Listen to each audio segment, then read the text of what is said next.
Okay class 1 minute wait कर लेते हैं, सब लोग ज्वाइन कर लें तो फिर यहीं से कंटिन्यू करते हैं।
जी क्लास कंटिन्यू करते हैं।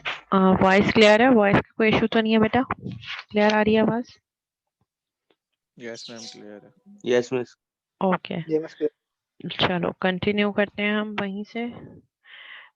फीवर इनहेरिटेंस हम डिस्कस कर चुके थे। ये जो पिलर्स हैं ये सिर्फ ओवरव्यू है, आगे जाके जब हम इन पिलर्स को 1 बाय 1 डिटेल में इम्प्लीमेंट करके देखेंगे। अभी तो ये जस्ट ओवरव्यू है कि 4 बेसिक पिलर्स ऑफ ऊप हैं क्या, जिस पे ऊप जो है वो अपनी फंक्शनैलिटी परफॉर्म कर रहा है।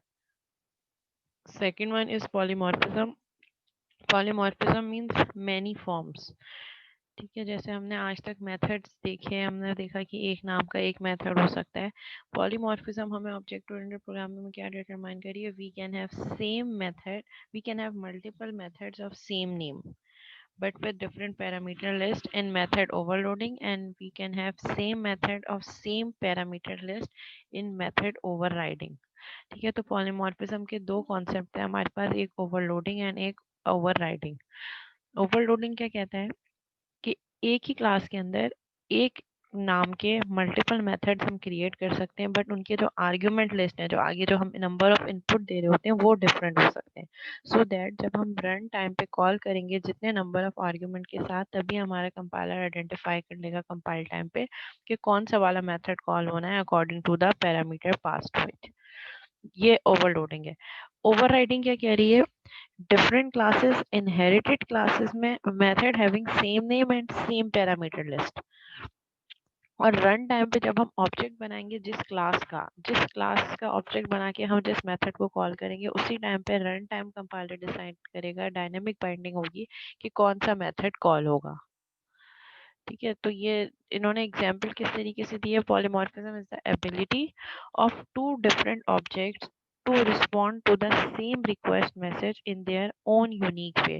polymorphism को हम इस तरीके से भी डिफाइन कर सकते हैं, let suppose we have two different objects, दोनों ऑब्जेक्ट पे मैं एक ही मेथड कॉल कर रही हूँ, बट एक ऑब्जेक्ट जो है वो अपने वे में उसको रिस्पॉन्ड करेगा और दूसरा ऑब्जेक्ट उसी सेम मेथड को अपने यूनिक वे में उसको रिस्पॉन्ड करेगा। लाइक यहाँ पे इन्होंने एक एग्जांपल दी है। For example, I could train my dog to respond to the command bark and my bird to respond to the command चिर।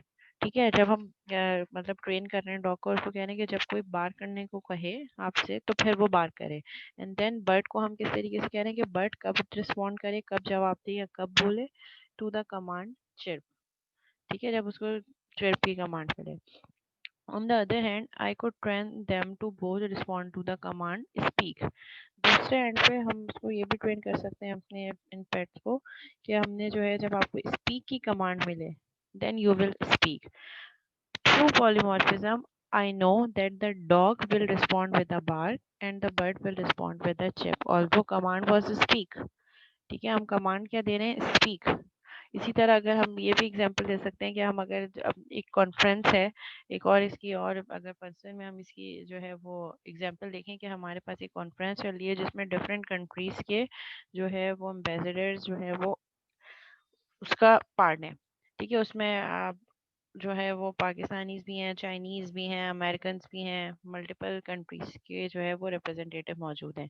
नाउ जब हम कह रहे हैं कि वो वन बाय वन आकर डेस्क पर जो है वो खिताब करें, कुछ बोलें, तो हर कोई अच्छा जो उनको एक मैसेज आएगा वो एक ही मैसेज है, लेकिन हर कोई अपनी ओन लैंग्वेज में जो है वो जो भी अपनी अंडरस्टैंडिंग है या जो भी उनकी जो भी है वो सब चीज़ें जो है वो डिस्कस कर रहे होंगे। सो दैट इज कमांड एक ही हुई है, लेकिन हर कोई अपने एक जो उसका अपना यूनिक वे अपने अकॉर्डिंगली उस पे बिहेव करेगा। So that can be an example of polymorphism. Enough, you can send a print message to a printer object that would print the text on a printer, and you could send the same message to a screen object that would print the text to a window on your computer screen. ठीक है, वो कह रहे हैं कि अगर आपने एक मैसेज है, सेम ही मैसेज है, वो सेम मैसेज अगर आप प्रिंटर को एज एन ऑब्जेक्ट भेजेंगे कि प्रिंटर उसको जो है वो पेपर पर प्रिंट कर दे, और similarly you can send the same message to a screen object so that it can be displayed on the screen as well. Used of words in the English language. Words have many different meanings, but through the context of the sentence you can deduce which meaning is intended. ठीक है, बहुत सारे words ऐसे होते हैं जिनकी meaning same होती है। ठीक है, या हमारे पास ऐसे words होते हैं जिनकी different meanings होती हैं। एक word की at a time different meanings हो सकती हैं, but it depends on the scenario, on the context, किस context में हम उसको use कर रहे हैं. So that can also be example of polymorphism.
ठीक है sir, we can define polymorphism like this. Overloading. ठीक है, पॉलीमॉर्फिज्म में मैंने अभी थोड़ी देर पहले दो वर्ड्स यूज किए थे, overloading and overriding. So overloading क्या है? You can implement different methods of an object that have the same name. एक ही ऑब्जेक्ट के लिए you can create different methods जिनके सबके नाम सेम होंगे। The object can then tell which method to implement depending on the context.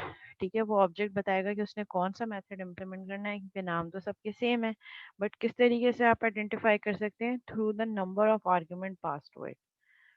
In other words, the number and type of argument parts of the message. वो object जिस method को call कर रहा है और जो आगे सीक्वेंस ऑफ आर्ग्यूमेंट दे रहा है उसके अकॉर्डिंगली आपका कंपाइलर आइडेंटिफाई करेगा कि कौन सा मेथड कॉल होगा। That is overloading. ठीक है, एक सिंपल इन्होंने एग्जाम्पल दी है। एक क्लास बनाई है एडिशन की, जिसमें एक मेथड है ऐड का, जो 2 आर्ग्यूमेंट्स दे रहा है, दोनों इंटीजर टाइप के, int a and int b, और रिटर्न कर रहा है a प्लस b।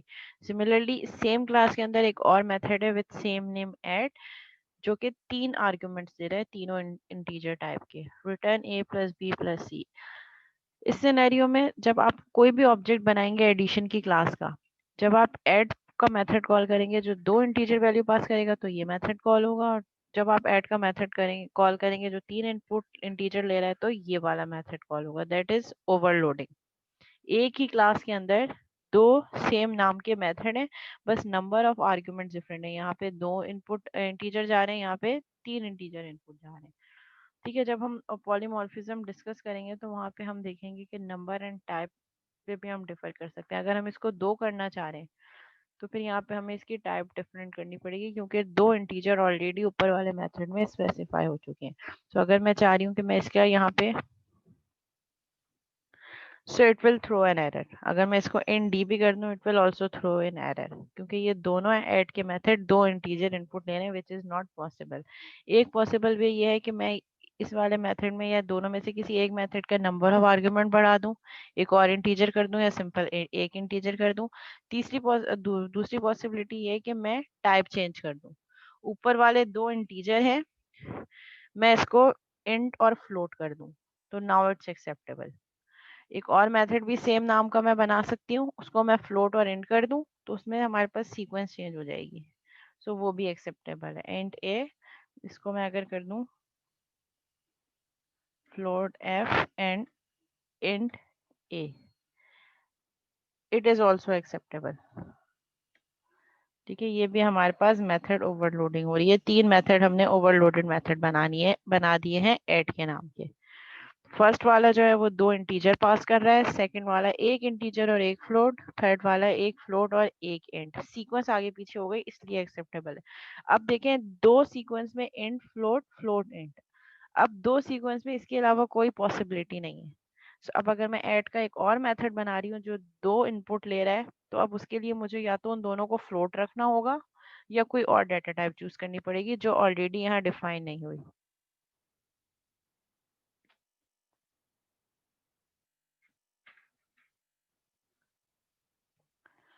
ओवरराइडिंग क्या है? Occurs when the method itself are changed. Overriding क्या कब होगी? जब मेथड जो है वो चेंज हो। अभी तो हमने देखा ना कि मेथड के नेम भी सेम है और ऑलमोस्ट फंक्शनैलिटी भी सेम है, बस डाटा टाइप डिफर कर रही है।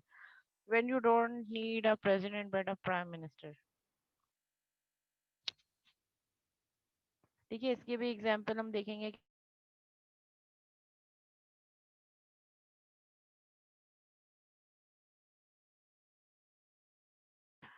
But for overriding, method overriding की जब हम बात करें तो मेथड ओवरराइडिंग के लिए हमें इनहेरिटेंस रिक्वायर्ड है कि पहले इनहेरिटेड क्लासेस होंगी, और इनहेरिटेड क्लासेस में we have different methods of same name and same argument list, but उनकी फंक्शनैलिटी डिफरेंट होगी क्योंकि वो अलग अलग क्लासेस में डिफाइन है। बट इनहेरिटेंस के थ्रू हम आइडेंटिफाई करेंगे कि कौन सा मेथड कॉल हो रहा है।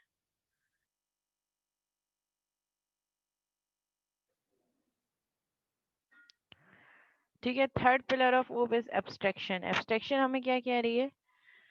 ठीक है, एब्स्ट्रैक्शन हमें ये कह रही है कि जब हम कोई सॉफ्टवेयर डेवलपमेंट स्टार्ट कर रहे हैं तो सॉफ्टवेयर डेवलपमेंट स्टार्ट करते वक्त बहुत सारी चीज़ें स्टार्ट में ऐसी होती हैं जो हमारे पास अननोन होती हैं, ऐसे फैक्ट्स जो कि अभी हमारे पास क्लियर नहीं होते, एम्बिगिटी है, कंफ्यूजन है, जिसकी फुल इम्प्लीमेंटेशन हम अभी नहीं बता सकते। ठीक है, तो उन चीज़ों को हम क्या करें, उन चीज़ों को हम उस टाइम पे हाइड कर दें, एब्स्ट्रैक्ट डिफाइन करें। मींस जिनका स्टेटस पार्शियल है, जिसको अभी आप करंटली अंडरस्टैंड नहीं कर पा रहे, आप उसको डिटरमाइन कर सकें पार्शियली।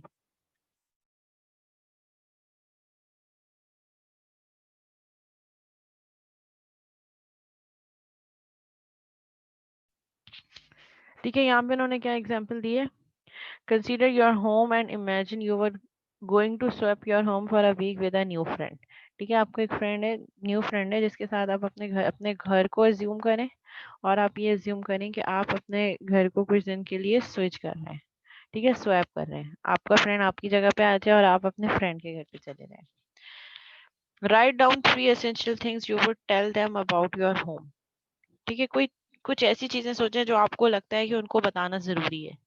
ठीक है, अपने फ्रेंड को क्या क्या चीजें बताना जरूरी है जो एसेंशियल है। सबसे पहले तो एड्रेस, सो दैट वो पहुंच सके यहाँ पे। उसके अलावा आप कुछ बता रहे होंगे कि रूम डिटेल्स क्या हैं, क्या क्या मेन फैसिलिटीज हैं। ठीक है, नंबर ऑफ बेडरूम्स कितने हैं, लिविंग एरिया है नहीं है, लाउंज है नहीं है, किचन किस क्या मतलब किचन किस एरिया पे है।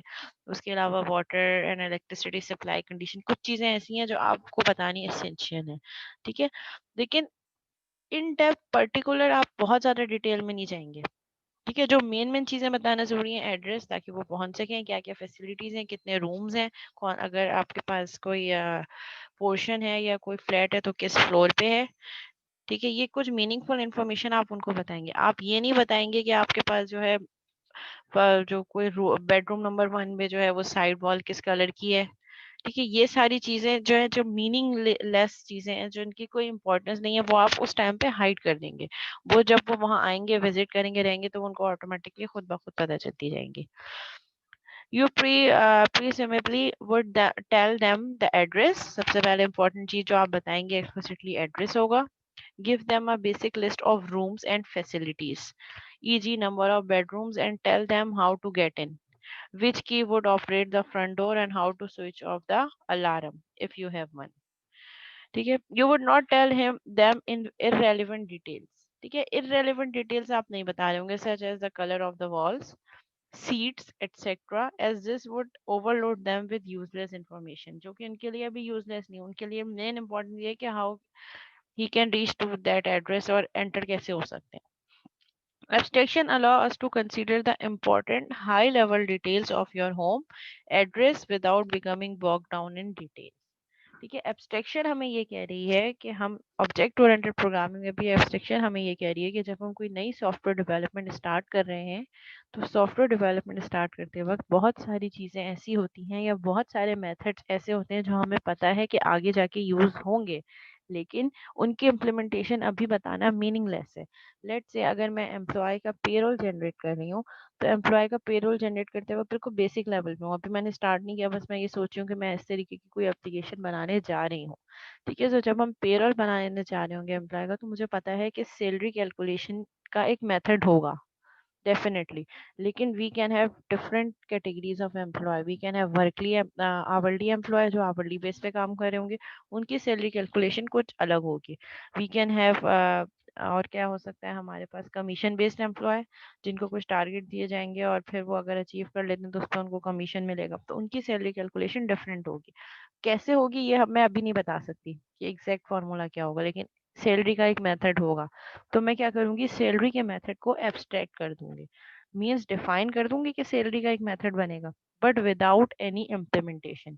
सो एब्स्ट्रैक्शन हमें ये कह रही है कि we can have method without any implementation. Start level पे हमारे पास चीज़ें हाई लेवल में हम डिफाइन करेंगे, जो लोअर लेवल डिटेल्स है उनको हम एब्स्ट्रैक्ट कर देंगे, सो दैट जब हम उस लोअर लेवल तक पहुंचे वो अननोन फैक्ट्स हमारे पास नोन हो जाएं, तो फिर हम उसको इम्प्लीमेंट भी कर दें। सो एब्स्ट्रैक्शन इज सिंपली दैट कि आप जो इम्पोर्टेंट हाई लेवल डिटेल्स हैं अभी राइट नाउ जो आपको कंप्लीटली पता है, आप वो बताएं, बाकी सारी चीज़ों को हाइड कर दें।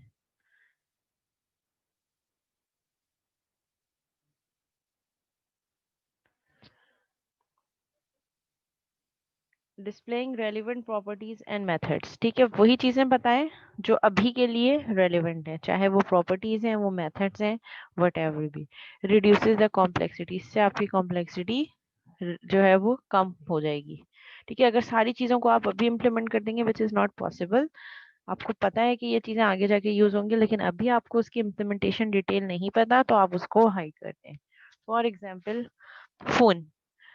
ठीक है, public abstract class example apps, declare your field, सारी चीजें डिफाइन करें, और जो चीजें आपको लग रही हैं कि अभी इनकम्प्लीट है, जो मेथड इनकम्प्लीट है, आप उस मेथड को एब्स्ट्रैक्ट कर दें।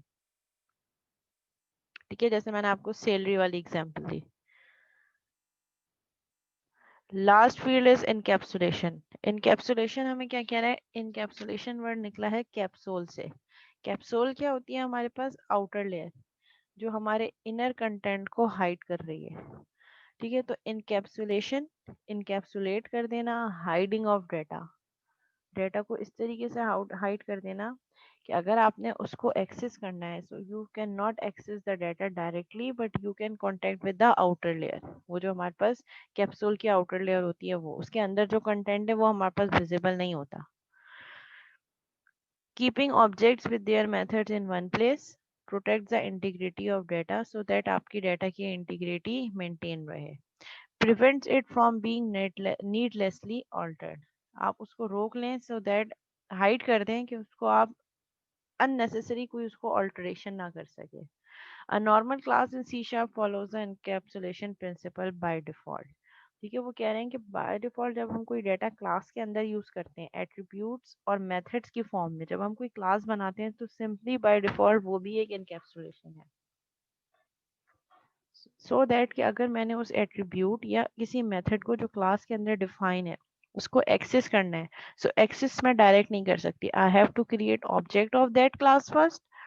Now after creating object, I can use the attribute or method defined in that class. So उस attribute और method को access करने के लिए पहले वो जिस class के अंदर define है मुझे उस class का access चाहिए होगा। So that is encapsulation। इसके अलावा हम एक और encapsulation भी achieve कर सकते हैं as a programmer, explicit encapsulation, जिसमें हम private modifier लगाते हैं। अच्छा देखो, इनकैप्सुलेशन तो हाइड है ना, एक्चुअल डाटा हम छुपा रहे हैं, मींस एक्सेस नहीं दे रहे। इनक्रिप्शन इज कि एक्चुअल डाटा को हम किसी और फॉर्म में कन्वर्ट कर रहे हैं सो दैट वो मिसलीड ना हो सके। इनक्रिप्शन का मतलब ये है कि जो मेरे पास एक, लेट से मेरे पास एक मैसेज आया, ठीक है, मैसेज क्या आया, कोई कोड है, पिन कोड। अब मैं क्या कर रही हूँ, मैं उस पिन कोड को चाह रही हूँ कि मुझे सेंड करना है थ्रू द नेटवर्क। अब मुझे नेटवर्क फॉरवर्ड करना है तो वो मल्टीपल जो है वो सिस्टम से होते होते, मल्टीपल कनेक्शन पॉइंट से होते हुए एक्चुअल डेस्टिनेशन तक पहुंचेगा। ठीक है, बट मैं चाह रही हूँ कि मैं उस डेटा को हाइड कर दूं। कोई मीनिंगफुल इन्फॉर्मेशन है, कोई ऐसी इन्फॉर्मेशन है जो मैं चाह रही हूँ कि उन कनेक्शन पॉइंट तक जाएगी, क्योंकि वो तो जरूरी है, वहीं से होती हुई गुजरेगी, लेकिन उनके लिए हाइड हो। तो मैं उस डेटा को, लेट से अगर मैं कह रही हूँ कि पासवर्ड है किसी चीज का, ठीक है, अगर पासवर्ड है या कोई ऐसी मीनिंगफुल इन्फॉर्मेशन है जो मैं चाह रही हूँ कि कोई और उसको ना एक्सेस कर सके, बस जो जिस डेस्टिनेशन तक पहुंचना है वो एक्सेस करे, तो मैं उसको इनक्रिप्ट कर दूंगी। इनक्रिप्ट मीन्स कि मैं उसको किसी और फॉर्म में ट्रांसफॉर्म कर दूंगी। हो सकता है जहाँ ए हो या अल्फाबेट ए हो उसको मैं प्लस से रिप्लेस कर दूं, ठीक है, और जहाँ पे मेरे पास एस हो वहां मैं उसको स्टेरिक से, मतलब इस तरीके की कोई इनक्रिप्शन की यूज करूँ जो मेरे डाटा को किसी और फॉर्मेट में ट्रांसफॉर्म कर दे, that is encryption. Encapsulation is that कि जो मेरा एक्चुअल कंटेंट है, जो एक्चुअल डाटा है, उस तक पहुंचने के लिए हम डायरेक्ट ना पहुंच सकें, उस तक पहुंचने के लिए हम कोई ना कोई ऐसा थर्ड पार्टी मैकेनिज्म यूज करें कि एक लेयर बना दें, एक्चुअल डाटा से डायरेक्ट कम्युनिकेट ना करें आपकी आउटसाइड वर्ल्ड, बल्कि आउटसाइड वर्ल्ड वो जो प्रोटेक्शन लेयर है उस प्रोटेक्शन लेयर से कम्युनिकेट करे, और वो प्रोटेक्शन लेयर फिर आपके डाटा को, जो भी आपने मॉडिफिकेशन चेंजेस करने हैं, आप उस लेयर के थ्रू कर सकें। जबकि इंक्रिप्शन क्या कर रही है, मेरे डाटा को किसी और मैकेनिज्म पे, किसी और उस पर ट्रांसफॉर्म कर रही है, सो दैट वो मिसलीड ना हो सके। जब वो डेस्टिनेशन तक पहुंचेगी तो फिर दोबारा से डिक्रिप्ट हो जाएगी, अपनी ओरिजिनल फॉर्म में आ जाएगी। जबकि इनकैप्सुलेशन क्या कर रही है, डाटा को हाइड कर रही है, डाटा को छुपा रही है थ्रू अ प्रोटेक्शन लेयर। अब अगर आपने कम्युनिकेट करना है, उस डाटा तक पहुंचना है, तो उस प्रोटेक्शन लेयर के थ्रू पहुंचना है। सो दोनों बिल्कुल डिफरेंट चीजें हैं।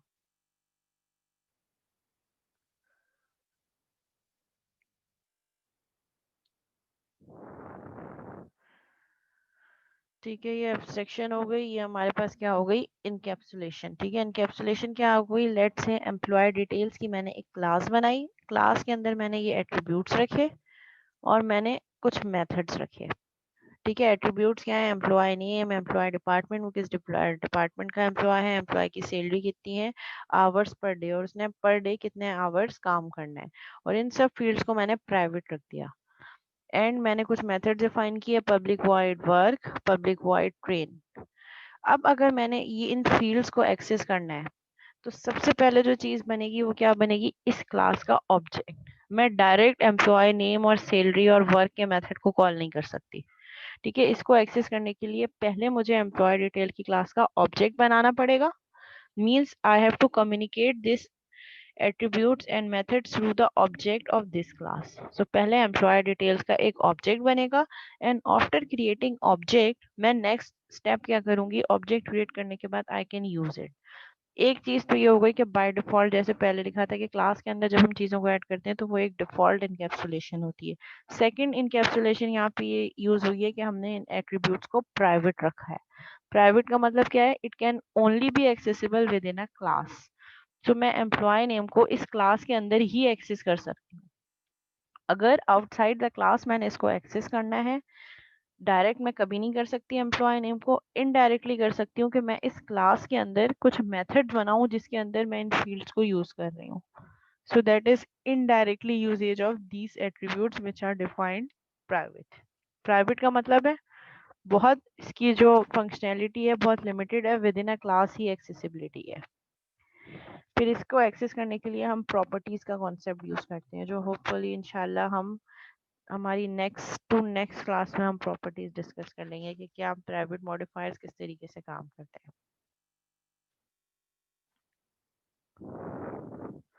ठीक है. सो ऊप क्यों यूज कर रहे हैं हम, because we have reported some problems, some limitations of procedural languages. Structural languages की कुछ लिमिटेशंस थी, कुछ रिस्ट्रिक्शंस थी, जिसको ओवरकम करने के लिए हम ऊप की तरफ जा रहे हैं. मेन फोकस स्ट्रक्चरल लैंग्वेज में हमारे पास क्या था कि हम सारा काम फंक्शंस के थ्रू कर रहे थे. functions, methods, operations. Functions have unrestricted access to global data. Unrelated functions and data, ऐसे डेटा और फंक्शंस भी हम क्रिएट कर रहे हैं जो आपस में एक दूसरे से रिलेट नहीं कर रहे. मोर एम्फेसाइज जो है वो फंक्शंस पे है rather than security of data. Data इतना सिक्योर नहीं है. हमने अगर किसी डेटा को ग्लोबली डिफाइन कर लिया तो each and every function and method can use it. So data integrity procedural या स्ट्रक्चर लैंग्वेज में कम थी. Before object-oriented programming, programs were viewed as procedures. Object-oriented programming के concept से पहले तमाम चीजें जो मैप हो रही थी वो procedures, methods और functions पे हो रही थी कि हर चीज को हम मॉड्यूल बना के काम करेंगे. That accepted data and produces an output. There was little emphasis is given on the data that went into those program. More focus किसमें था structured programming का, मेथड पे. मेथड में इनपुट कैसे आ रहा है और वो आउटपुट कैसे जनरेट कर रहा है. बट वो डेटा जो पास हो रहा है उस पर एम्फेसिस कम था. ठीक है. That are some differences between procedural और structure oriented programming and object oriented programming जो हम इस कोर्स में पढ़ेंगे. प्रोसीजर ओरिएंटेड प्रोग्रामिंग में program is divided into small parts called function. Program किस में डिवाइड है, स्मॉल पार्ट्स में, फंक्शंस में. जैसे हम पहले करते थे पीएफ में, आपने किया होगा, हर काम मेथड मेथड मेथड बना के काम कर रहे हैं.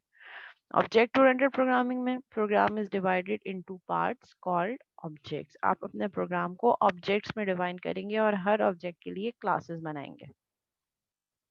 Importance is not given to data but to function as well as sequence of actions to be done.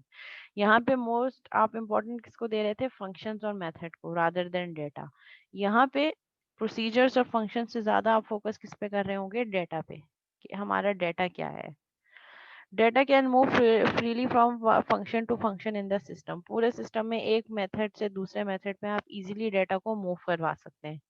यहाँ पे object can move and communicate with each other through member functions. यहाँ पे ऑब्जेक्ट कैसे कम्युनिकेट कर सकते हैं, कैसे move करेंगे, थ्रू मेंबर फंक्शंस.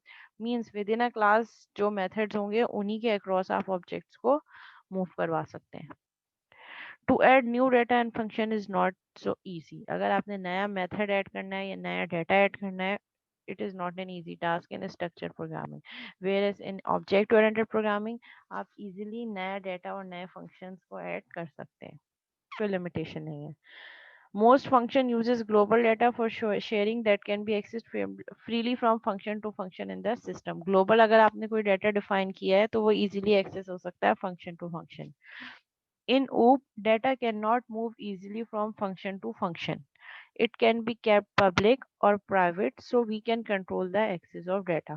यहाँ पे हमें डेटा के साथ जो है हम कुछ मॉडिफायर्स लगा सकते हैं डेटा को एक्सेस कैसे करवाना है। अगर पब्लिक रखेंगे तो कौन कौन उसको एक्सेस कर सकता है, अगर प्राइवेट रखेंगे तो कौन एक्सेस कर सकता है, अगर प्रोटेक्टेड रखेंगे तो कौन एक्सेस कर सकता है। तो हमने एक्सेसिबिलिटी के डिफरेंट लेवल डिफाइन कर दिए ओप में, सो दैट हम जो एक्सेस मॉडिफायर यूटिलाइज करेंगे उसी के अकॉर्डिंगली हमारा डेटा वर्क करेगा। does not have any proper way for hiding data so it is let secure। कोई proper way नहीं है structure programming language में कि डेटा को कैसे हाइड किया जा सकता है, कैसे सिक्योर किया जा सकता है, as well as वो provides data hiding so provides more security। ठीक है, यहाँ पे डेटा हाइडिंग जो है वो आप कर सकते हैं, ऊप में बिल्कुल कर सकते हैं, इनकैप्सुलेशन यूज कर सकते हैं सो दैट आपका डेटा और ज्यादा सिक्योर हो सकता है। प्रोसीजर लैंग्वेजेस की एग्जांपल क्या है, C, VB, Fortran, Pascal and object oriented programming की एग्जांपल्स हैं C plus plus, Java, VB dot net, C sharp dot net. ठीक है, so these are the examples of object oriented programming और we will use C sharp dot net environment. यहाँ तक अगर कोई question है, कोई क्यूरी है तो आप लोग पूछ सकते हैं। अब यहाँ से हम स्टार्ट करेंगे अपनी कोडिंग। थ्योरी यहाँ पे एंड हो गई है।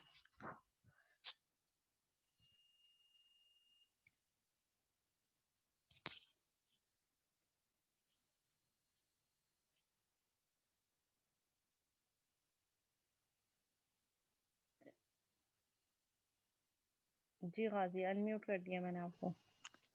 मैं मैं ये पूछ रहा था कि इनकैप्सुलेशन में और इनक्रिप्शन में क्या डिफरेंस होता है? बेटा मैंने अभी बताया तो है, अभी मैंने थोड़ी देर पहले इस क्वेश्चन को डिटेल में बताया बहुत। आपने ही शायद चैट पे क्वेश्चन सेंड किया था। वेट अ सेकंड, मुस्तफा ने क्वेश्चन किया था आई गेस। ठीक है, तो ये आप फिर रिकॉर्डेड लेक्चर में देख लीजिएगा, बहुत डिटेल में मैंने इसका आंसर एग्जाम्पल के साथ बताया है।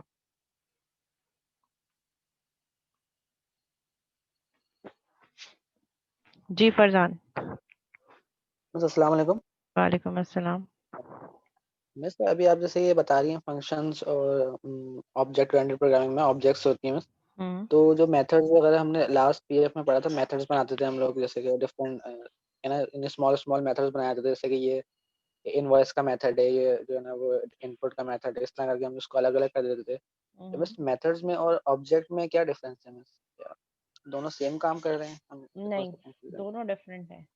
ऑब्जेक्ट्स ये डिफरेंट ऑपरेशंस हो सकते हैं जो वो परफॉर्म कर सकता है। ऑब्जेक्ट की ठीक दो चीजें हो सकती हैं, एक उस ऑब्जेक्ट का एट्रीब्यूट जो उसका स्टेट बता रहे हो, और उस ऑब्जेक्ट के मल्टीपल बिहेवियर्स जो कि हम मेथड्स या फंक्शंस के थ्रू बता सकते हैं कि these are the specific attributes और methods which are associated with the object. So object में दो चीजें हो सकती हैं, इट मीन जो जिसको हम मेथड, फंक्शन या ऑपरेशन कह रहे हैं स्ट्रक्चर प्रोग्रामिंग लैंग्वेज में, जो हमने पहले भी पीएफ में पढ़ा था, वो इस मेथड, वो ऑपरेशन या वो function can be part of the object, वो ऑब्जेक्ट का ही ठीक कंपोनेंट हो सकते हैं। सो ऑब्जेक्ट है। Is a broader spectrum as compare to method. एक ऑब्जेक्ट है जिसके मल्टीपल, जैसे अगर मैं यहाँ पे बात करूँ, वहां पे तो हम मेथड पे बात कर रहे थे ना, अगर हम स्टूडेंट की मार्कशीट जनरेट कर रहे थे तो स्टूडेंट का एज सच कहीं वो ऑब्जेक्ट नहीं बन रहा था। वहां पे ये था कोर्स 1 के मार्क्स, कोर्स 2 के मार्क्स, कोर्स 3 के मार्क्स, कोर्स 4 के मार्क्स, उसकी परसेंटेज, सब काम मेथड्स के थ्रू हो रहा था, स्टूडेंट पे फोकस नहीं था। कि यहाँ पे जब हम ऑब्जेक्ट ओरिएंटेड प्रोग्रामिंग की बात कर रहे हैं, पहले हम स्टूडेंट को आइडेंटिफाई करेंगे, उसका ऑब्जेक्ट बनाएंगे, और फिर उसके बाद उसके एट्रीब्यूट्स और उसके मेथड्स, फिर नेक्स्ट ऑब्जेक्ट बनेगा, नेक्स्ट स्टूडेंट, फिर उसका पहले ऑब्जेक्ट क्रिएट होगा, फिर उसके स्टेट और बिहेवियर डिटरमाइन करेंगे। तो इस तरीके से हम काम कर रहे होते हैं। Okay miss, thank you. अभी मैं आपको इसकी एग्जांपल बताऊंगी ना तो आपको ज़्यादा बेटर क्लियर होगा। अभी हम कोड स्टार्ट करेंगे इसके बाद। जब तक मैं कह रही थी कि अगर कोई क्यूरी हो तो आप लोग थ्योरी में कोई चीज़ पूछनी हो, कुछ क्वेश्चन हो तो पूछ सकते हैं।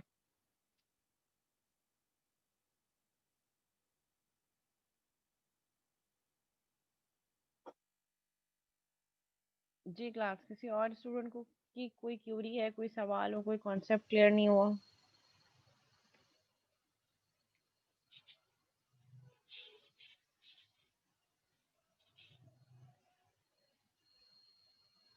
ओके, इस मीटिंग को एंड होने में 5 मिनट्स हैं। जब तक ऐसा करते हैं कि अटेंडेंस ले लेते हैं। ठीक है, मैं नेम कॉल कर रही हूँ। जिस स्टूडेंट का नेम कॉल करूँ वो अपनी अटेंडेंस मुझे यहाँ चैट पे सेंड कर दे। सैयद अल्तमश हुसैन,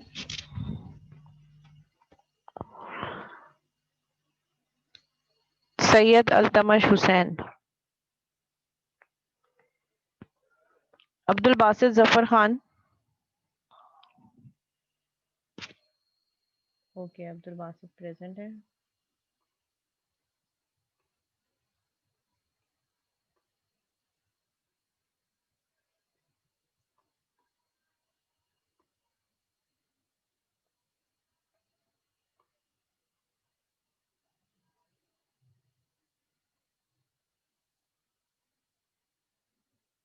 सैयद मोहम्मद रजा,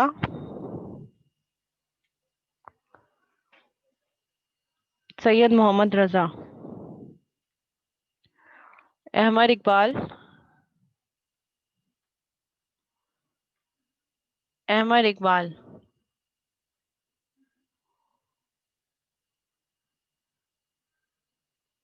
जिस भी स्टूडेंट का नेम कॉल कर रही हूँ वो अपनी अटेंडेंस और चैट, अपनी अटेंडेंस, अपना स्टूडेंट नेम और अपनी स्टूडेंट आईडी चैट पे सेंड कर दें।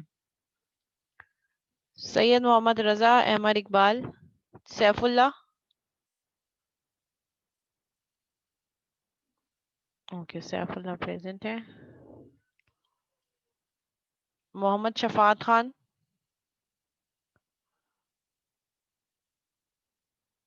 मोहम्मद शफात खान। ओके, शफात भी प्रेजेंट है। हमजा अकबर। ओके, सैयद मोहम्मद अली हुसैन,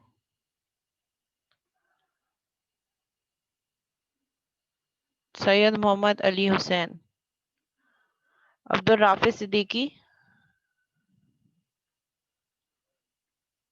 अब्दुल राफी सिद्दीकी, सुमेरा महफूज। ओके, सुमेरा प्रेजेंट है। दानियाल अहमद,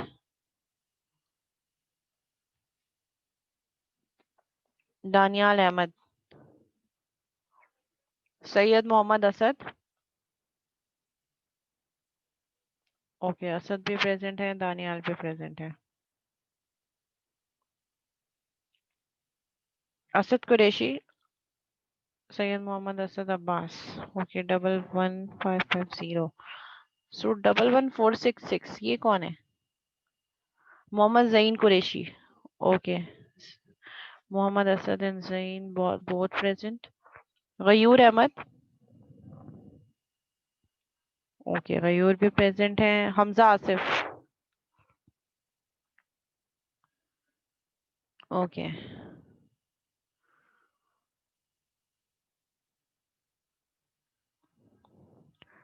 सादुर रहमान, सादुर रहमान भी प्रेजेंट है। Ayesha Irshad and Mustafa Ahmed. Okay, Mohammad Muneem Qureshi,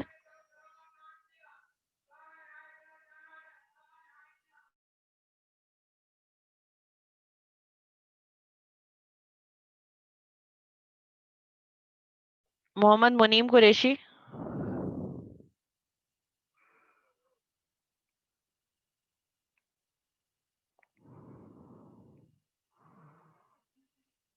Mahvish Khurshid.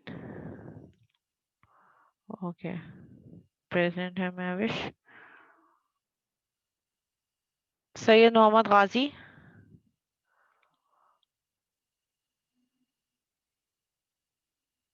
Okay, Ghazi भी प्रेजेंट है।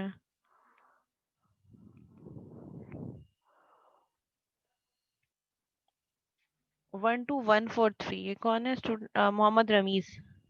Okay, present. Sumera Rashid. Okay, present. Mohsin Shabir, Talha Jabbar, Farzan Ali Khan, Mohammed Sufiyan,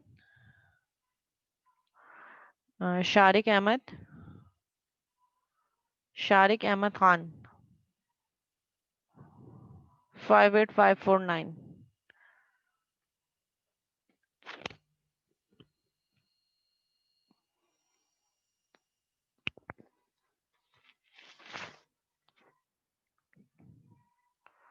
okay, Mohammed Mustafa